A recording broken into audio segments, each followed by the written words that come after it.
ရေ6ခံရဘူးလားဒါလေးကိုအတူတူရေးကြည့်ကြရအောင်ဖူးလားဆိုလို့ရှိရင် have you ever ကိုသုံးလို့ရတယ်ရေ6တာက haunted ဒုတိ adjective ဖြစ်တဲ့ adjective ဖြစ်တဲ့အတွက်သူရှိမှာ be လေးခံပြီးသုံးပေးရတယ် be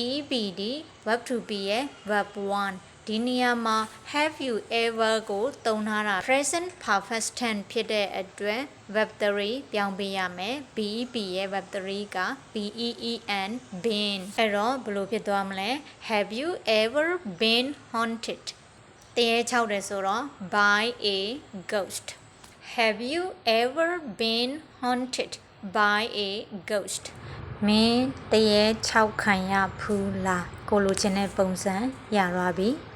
ကဲနားလည်မယ်လို့မျှော်လင့်ပါတယ်ဗီဒီယိုလေးကြည့်ပြီးအကျိုးရှိရဆိုရင်တစ်လို့ comment မှတ်ပေးသွားနော် thank you bye bye